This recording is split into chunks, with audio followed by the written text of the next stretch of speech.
5 آیت نمبر 79۔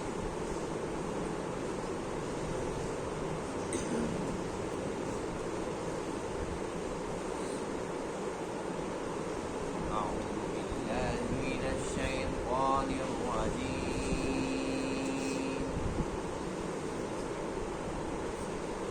بسم الله الرحمن الرحيم،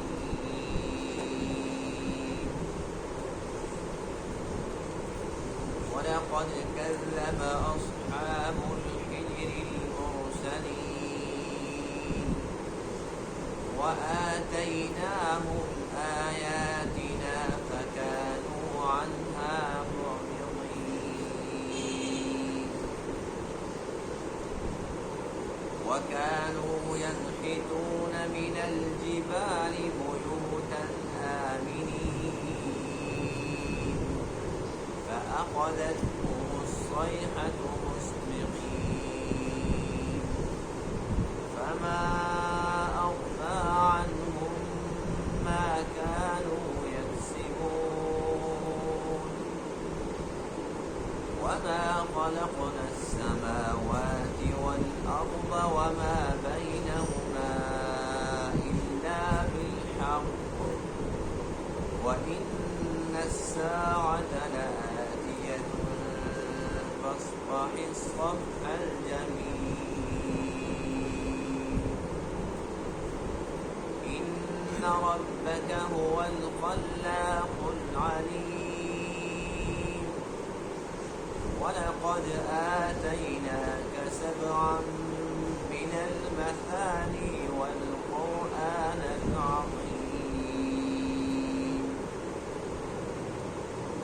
لا تمدن عينيك إلى ما متعنا به أزواجا منهم ولا تحزن عليهم واخفض جناحك للمؤمنين، وقل إني أنا النذير المبين، صدق الله العظيم۔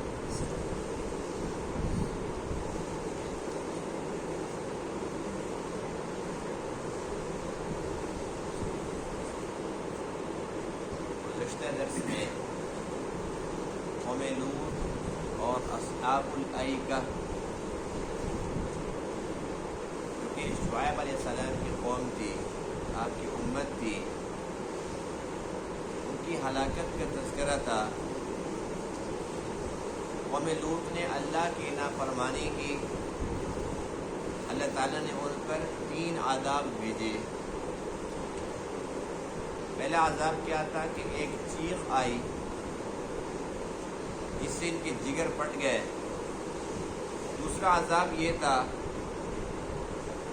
کہ اللہ تعالیٰ نے ان کی پوری بستیوں کو الٹ دیا۔ تیسرا عذاب یہ تھا کہ ان کے اوپر پتھروں کی بارش ہوئی، اور پتھر بھی ایسے تھے جو کنکر تھے، اور ہر پتھر پہ نام لکھا تھا کہ اس نے فلاں کو لگنا ہے۔ یہ تعداد میں تقریباً 4 لاکھ کے قریب تھے، لیکن سب کے سب ختم ہو گئے۔ اسی طریقے سے قوم شعیب پر اللہ تعالیٰ کا عذاب آیا۔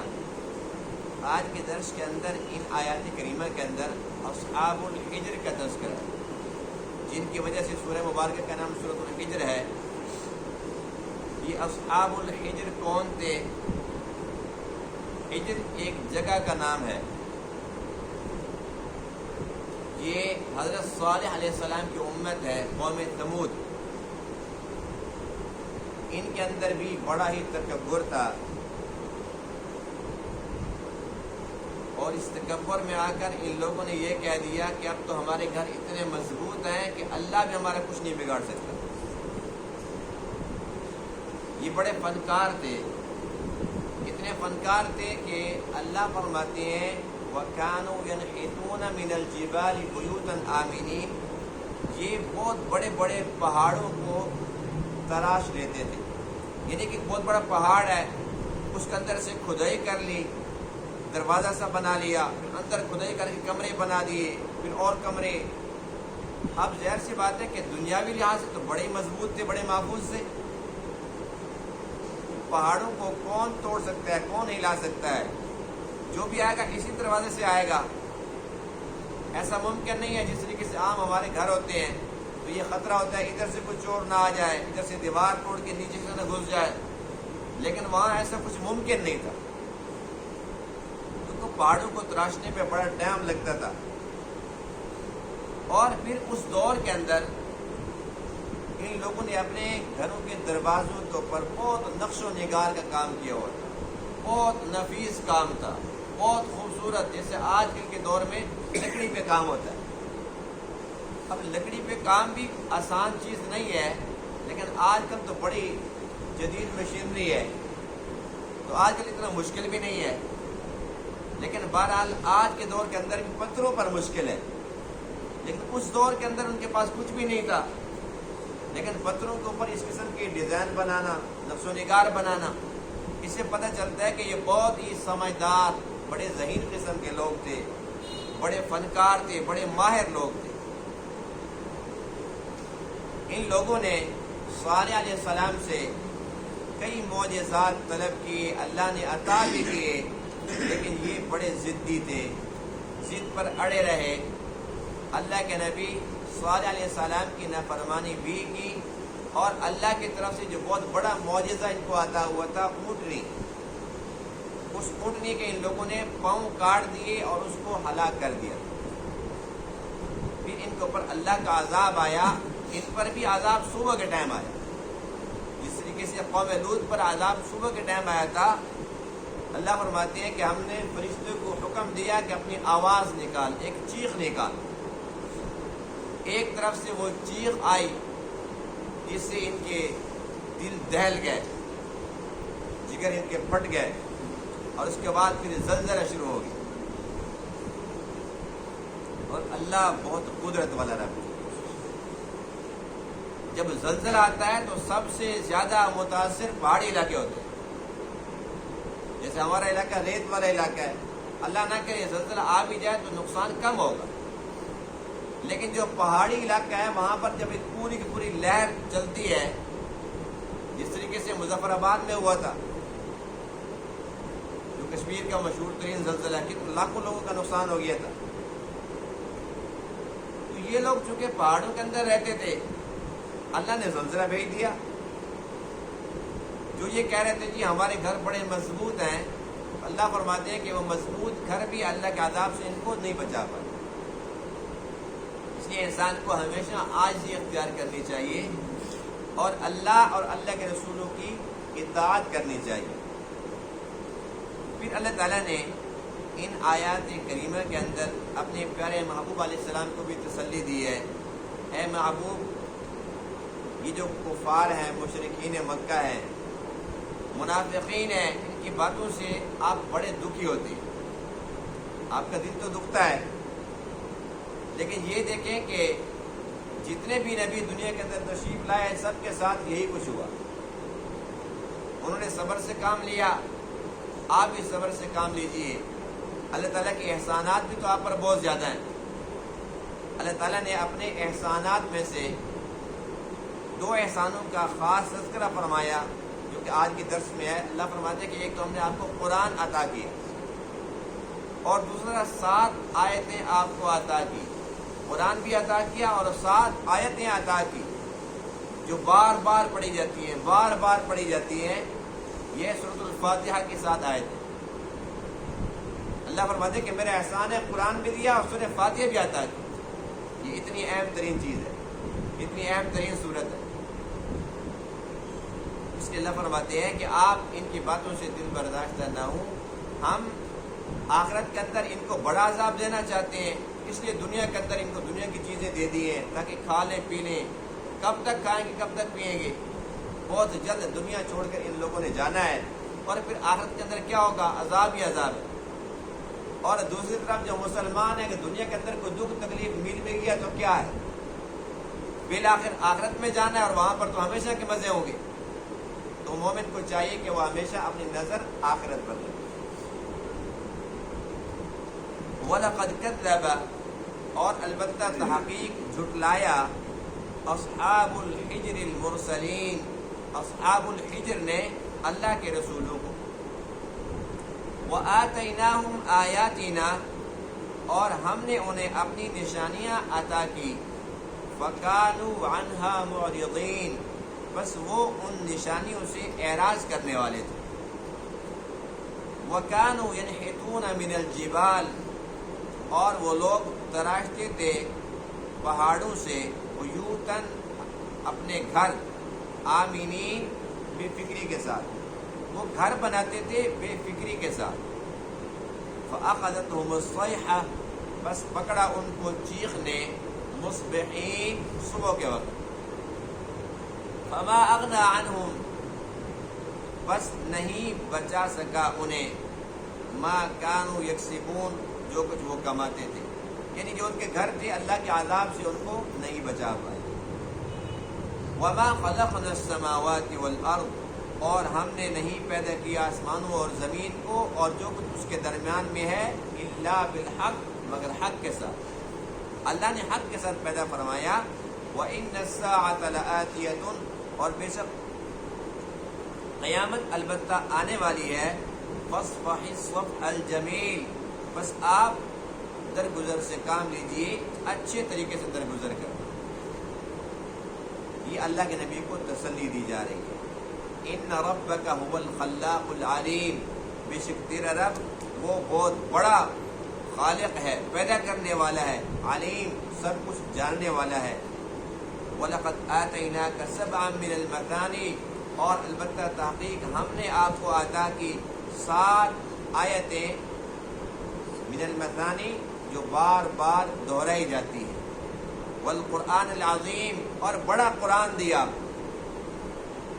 لا تمدن عینیک آپ نہ پھیلائیے اپنی آنکھوں کو الی ما متعنا به ازواجا منهم اس چیز کی طرف جس کے ساتھ ہم نے نفع دیا ان میں سے کچھ لوگوں کو ولا تحزن علیہم اور آپ ان پر غمگین بھی نہ ہوں واخفض جناحک للمؤمنین اپنے بازو کو ایمان والوں کے لیے پست رکھیے وقل اور آپ فرما دیجئے انی انا النذیر بے شک میں تو ہوں ڈرانے والا المبین واضح طور پر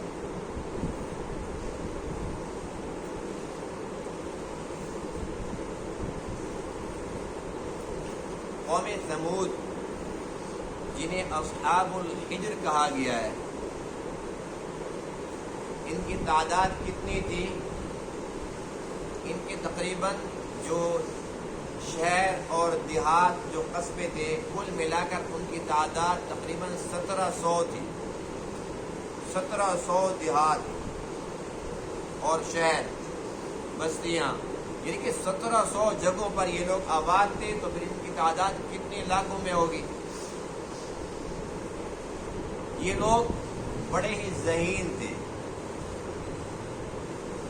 پہاڑوں کے اندر ان لوگوں نے جو اس وقت گھر بنائے تھے آج بھی ان کے کچھ نشانات باقی ہیں اب بھی انسان دیکھ کر دنگ رہ جاتا ہے حیرت ہوتی ہے اس انسان پر اللہ نے کیسے اس کو دماغ عطا فرمایا جس طریقے سے اہرام مصر ہے مصر کے اندر اب یہ بہت بڑے بڑے تکون جو یہ ان کی عمارتیں بنی ہوئی ہیں پتھروں سے بنی ہوئی ہیں اور ان کے اندر یہ مقبرے ہیں فرعونوں کے اس وقت کے جو بھی بادشاہ ہوتے تھے انہیں فرعون کہا جاتا تھا ایک تو بڑا فرعون تھا نا باقی بھی جو بھی اس وقت وہاں پر بادشاہ ہوتا تھا اس کا لقب تھا فرعون تو کافی سارے فرعون ایسے ہیں کہ جن کی قبریں ہیں ان کے اندر اور یہ جو اہرام مصر ہیں کتنے اونچے ہیں 400 فٹ 400 فٹ اور ان کے اوپر جو پتھر رکھے ہوئے ہیں وہ منو سے بہت آگے ہیں اب سمجھ نہیں آتی کہ اس دور کے اندر تو یہ کرینے تو نہیں تھی جدید مشینری تو نہیں تھی ان پتھروں کو کاٹتے کیسے تھے ڈیزائن کے ساتھ اور پھر ایک پتھر پہ دوسرا دوسرے سے تیسرا اس طریقے سے آج تک وہ جو کے تو کھڑے ہوئے آج تک وہ ہلے نہیں ہیں تو اتنے وزنی پتھر اوپر تک وہ کیسے لے کے جاتے تھے اس اس وقت انسان جتنا بھی کہے جی میں بڑا ذہین ہوں، لیکن ہر دور کے اندر اللہ تعالیٰ نے انسانوں کو بڑا ہی ذہین بنایا ہے، بڑے بڑے ذہین لوگ گزرے ہیں، لیکن انسان جتنا بھی ذہین ہو، جتنا بھی چلاک ہو، جتنا بھی مکار ہو، جتنی فنکاریاں کر لے، اللہ کے ہاں یہ فنکاریاں نہیں چلتی۔ اللہ کے ہاں چلتا ہے تو ایمان، تقوی، اعمال صالح۔ جس دور کا بھی انسان ہو، جس کا عقیدہ درست ہے، موحد ہے، اللہ تعالیٰ کی وحدانیت پر کامل ایمان ہے، اور اللہ تعالیٰ کے تمام رسولوں کو سچا رسول مانتا ہے، سب نبیوں کو سچا نبی مانتا ہے، وقت کے نبی کی اطاعت کرتا ہے، تو ہر دور کے اندر جو بھی ایسا تھا وہ کامیاب ہو۔ اور جو بڑا ہی فلاسفر ہو، بڑا ہی ذہین ہو، جیسے اس دور کے وہ سائنسدان ان کو کہہ سکتے ہیں کہ بڑے فلاسفر تھے، بڑے افلاطون تھے، جنہوں نے سارے کے سارے کارنامے سر انجام دیے، لیکن اللہ کے عذاب سے تو وہ لوگ نہیں بچ سکے۔ مضبوط گھر تو بنا لیے، چوروں سے تو محفوظ ہو گئے، لیکن جب اللہ کی طرف سے زلزلہ آیا تو پھر کون بچے؟ آج کے دور کے اندر بھی جو بڑے بڑے سائنسدان ہیں، دہری ہیں، اللہ کے وجود کے منکر ہیں، اللہ ہے ہی نہیں، یہ کہ اللہ کو تو مانتے ہیں لیکن وحدہ لا شریک نہیں مانتے، مشرک ہیں، اللہ کے رسول کو مانتے نہیں، رسالت کے منکر ہیں، یا یہ کہ وہ ختم نبوت کے منکر ہیں۔ تو یہ جو کافر ہیں، ذہین تو ہیں، ایٹم بم بنا لیا، جدید مشینری بنا لی، بڑی بڑی چیزیں بنا رہے ہیں، اور دنیاوی جہاز سے مزید ترقیاں کر رہے ہیں، ہواؤں کے اندر جہاز کو اڑا دیا، لوہے کو اڑا دیا، اس کے بغیر انسان خود اڑنا شروع ہو گئی ہے۔ جہاز سے اوپر کی چیزیں بنانے کے لیے وہ سوچ رہے ہیں کہ جہاز تو اب پیچھے چلا گیا، اس سے اوپر کی کوئی چیز بناؤ۔ تو اتنی محنت کرنے کے باوجود کیا خیال ہے کہ جب ان کے اندر ایمان نہیں ہے، اللہ کے عذاب سے بچ جائیں گے؟ تو بات اتنی سی ہے کہ انسان اگر ذہین ہے تو اس کے ذہن کا کیا فائدہ ہے جب تک اس کو صحیح استعمال نہ کرے، اللہ تعالیٰ کی پہچان نہ ہو، اللہ کی معرفت حاصل نہیں ہے، کچھ بھی فائدہ نہیں۔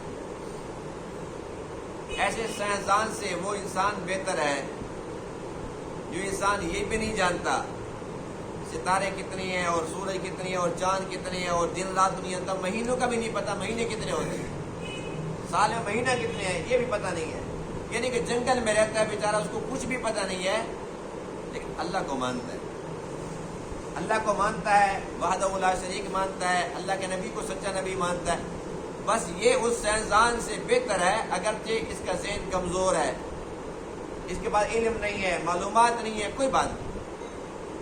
بنیادی چیز ہے ایمان، اس کے بعد پھر تقوی، اس کے بعد پھر اعمال صالح۔ تو اللہ فرماتے ہیں کہ ان لوگوں نے جیسے بھی گھر بنائے، فما اغنی عنہم ما كانوا یکسبون، جب اللہ کا عذاب آیا تو یہ مضبوط قلعے، مضبوط پہاڑوں کے اندر جو گھر تھے، اللہ کے عذاب سے ان کو نہیں بچا پا۔ اللہ کے عذاب سے بچانے والی چیز وہ ہے ایمان۔ اس وقت بھی اللہ کی قدرت، اللہ کے نبی وہیں پر موجود تھے، جو ان پر ایمان لائے وہ بھی وہیں پر موجود تھے، انہیں کچھ بھی نہیں ہوا۔ اللہ تعالیٰ اپنی قدرت ضرور دکھاتے ہیں۔ اللہ فرماتے ہیں وَآتَيْنَاهُمْ آيَاتِنَا فَكَانُوا عَنْهَا مُعْرِضِينَ، ہم نے ان کو بڑی نشانیاں عطا کی، لیکن ہر بار یہ اعراض کرنے والے ہوتے ہیں۔ قوم ثمود نے صالح علیہ السلام سے مطالبہ یہ کیا تھا کہ بھئی ہماری مرضی کی نشانی ہونی چاہیے۔ کہنے لگے کہ یہ پہاڑ دیکھا، اس پہاڑ کے اندر سے اونٹنی آئے، اونٹنی بھی ایسی ہو جو گابن ہو، آتے ہی بچہ جنے، یہ سارا کچھ ہماری آنکھوں کے سامنے ہو، تب مانیں گے کہ تو اللہ کا سچا نبی ہے۔ حضرت صالح علیہ السلام نے اللہ تعالیٰ سے آہوزاری کی، گڑ گڑائے، لمبے سجدے کیے، یا اللہ تیرے لیے کیا مشکل کر دے۔ اللہ تعالیٰ نے کر دیا۔ ان تمام لوگوں نے اپنی کھلی آنکھوں سے دیکھا کہ پہاڑ کے اندر سے سوراخ ہوا، اونٹنی نکلی، گابن تھی، آتے ہی بچہ جنا، اور اونٹنی عام اونٹنی نہیں تھی، قرآن انسان اسے کہتا ہے ناقۃ اللہ، اللہ کی اونٹنی۔ ساری اونٹنیاں اللہ کی ہیں، لیکن وہ چونکہ مخصوص تھی اسے کہا ناقۃ اللہ۔ جیسے کہ سب کے سب گھر اللہ کے ہیں، لیکن جو خانہ کعبہ ہے فرمایا بیت اللہ، اللہ کا گھر۔ باقی گھر بھی تو اللہ کے ہیں، لیکن وہ عظمت والا، شان والا ہے، تو وہ اونٹنی ناقۃ اللہ، اللہ کی اونٹنی تھی۔ حضرت ابو موسیٰ اشعری رضی اللہ عنہ فرماتے ہیں کہ جب ہم اس علاقے کے اندر گئے جہاں پر اونٹنی بیٹھا کرتی تھی، ہم نے جگہ کی پیمائش کی تو وہ 80 فٹ ہوئی، اتنی بڑی اونٹنی۔ یعنی کہ ہماری جو مسجد ہے نا یہ تقریباً 60 فٹ کی ہے، 60 فٹ کی، اور وہ 80 فٹ کی تھی اونٹنی، اس جگہ پر بھی نہیں آ سکتی تھی۔ اور وہ سارے کے سارے لوگوں کو جو دودھ دیتی تھی وہ سب کے لیے کافی تھا، لیکن جب وہ دودھ اتنا دے گی، اتنی بڑی ہوگی تو پیٹ بھی تو بڑا ہوگا نا۔ پانی بہت زیادہ پیتی تھی۔ ان کے پاس ایک کنواں تھا، اور باقی جانور دیکھتے تھے بڑے بڑے، اتنی بڑی اونٹنی کو سارے ڈرتے تھے۔ اونٹنی تو خود مانگی تھی نا، اس نے منت تو نہیں کی تھی، خود مطالبہ کیا تھا۔ پھر اللہ کی اونٹنی تو ایسی ہونی تھی، اللہ بڑا تو اس کی خاص اونٹنی تھی وہ بھی بڑی۔ اب وہ جب آتی تھی سارے جانور ایک دوسرے سے ڈرتے تھے، بھاگتے تھے۔ دوسرا یہ کہ جب وہ کنویں پر جاتی تھی تو سارا پانی پی جاتی تھی۔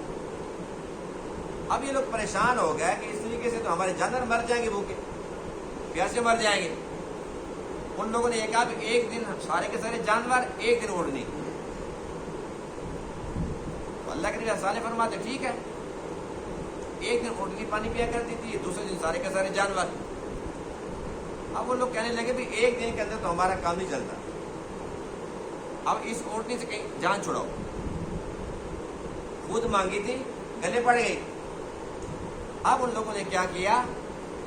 قرآن کہتا ہے کہ وَكَانَ فِي الْمَدِينَةِ تِسْعَةُ رَهْطٍ يُفْسِدُونَ فِي الْأَرْضِ وَلَا يُصْلِحُونَ۔ 9 غنڈے تھے وہاں پر۔ قرآن نے کہا کہ وہ غنڈے تھے، بدماش تھے وہ۔ ان لوگوں نے کہا کہ مل کر اس میں حملہ کرتے، ایک بندے سے کہاں ہے مرنے والی، اتنی بڑی ہے، کسی کو پاؤں رکھ دیا تو نظر ہی نہیں آئے گا۔ انہوں نے مل کر پہلے اس کے پاؤں کاٹے، اس کے پاؤں کاٹے، وہ گری، اس میں حملہ کیا، اس کو مار دیا۔ اور جو اس کا بچہ تھا، جو اس نے باہر آ کر سب کے سامنے جنا تھا، وہ بچہ پھر بھاگا جس پہاڑ سے اونٹنی آئی تھی، اسی کے اندر جا کر غائب ہو گیا۔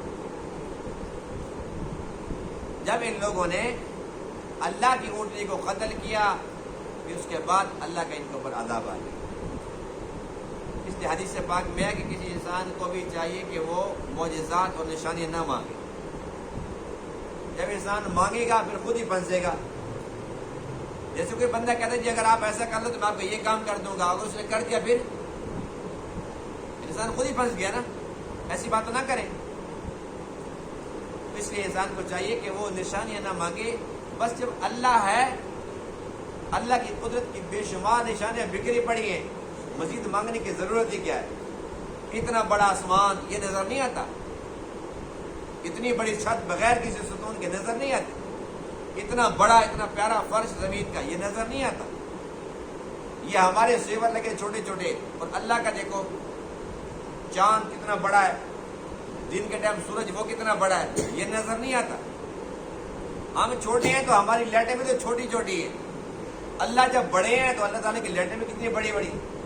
تو اللہ کی اتنی بڑی بڑی چیزیں ہیں، اگر انسان کو یہ نظر نہیں آتی تو پھر اس کو 100 چیزیں اور بھی دکھا دو وہ پھر بھی اندر ہے۔ اچھا بندہ وہ ہوتا ہے جو بس آمنا و صدقنا، وہ کہ اللہ بس ہمارا اس پر ایمان ہے، ہم اس کی تصدیق کریں، ہمیں کچھ اور مانگنے کی ضرورت ہی نہیں۔ اس کے بعد ذکر اللہ تعالیٰ کے احسانات کا، جس میں سب سے پیاری چیز فرمایا کہ قرآن عظیم اور 7 آیتیں، 7 آیتیں پورے کے پورے قرآن کے اندر جو سب سے زیادہ شان والی آیت ہے وہ پتہ ہے کون سی ہے؟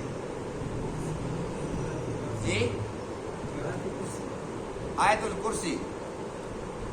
سب سے زیادہ شان والی آیت آیت الکرسی ہے، اور 114 سورتوں میں سب سے زیادہ شان والی سورت سورۃ الفاتحہ ہے۔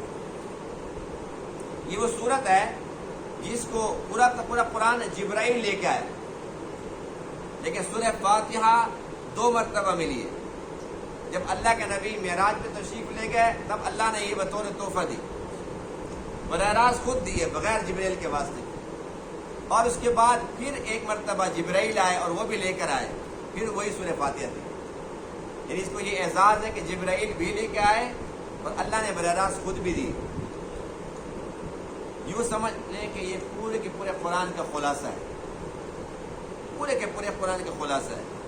اللہ کیا فرماتے ہیں؟ آپ کو 7 آیتیں دی، اور سورہ فاتحہ پتہ ہے کتنی آیتیں ہیں؟ 6 ہیں۔ کتنی ہیں؟ اللہ فرماتے ہیں کہ 7 گنو تو وہ 6 ہیں۔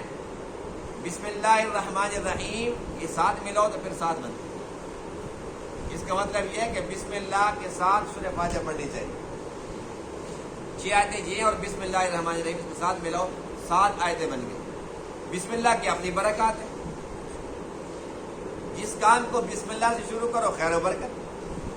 جب اللہ کا نام جو بیچ میں آیا ہے، اب جانور کو حلال کرتے ہیں بسم اللہ اللہ اکبر، اگر بسم اللہ نہ پڑھو اللہ کا نام نہ لے حلال ہو جائے گا۔ تو یہ بسم اللہ بہت بڑی چیز ہے، سورہ فاتحہ بہت بڑی حقیقت ہے، بہت بڑی چیز ہے، بڑی فضیلت والی آیات ہے۔ اللہ فرماتے ہیں کہ بار بار پڑھی جانے والی 7 آیتیں۔ ظاہر سی بات ہے کہ بسم اللہ کو ہم بار بار پڑھتے ہیں، سورہ فاتحہ کو ہر بندہ نماز کے اندر پڑھ رہا ہوتا ہے، باقی پورا قرآن کون پڑھتا ہے سارا کے ساتھ؟ تو یہ خاص تحفہ ہے حدیث پاک میں کہ تمام بیماریوں سے شفا، تمام بیماریوں سے، شرط یہ ہے کہ یقین ہو۔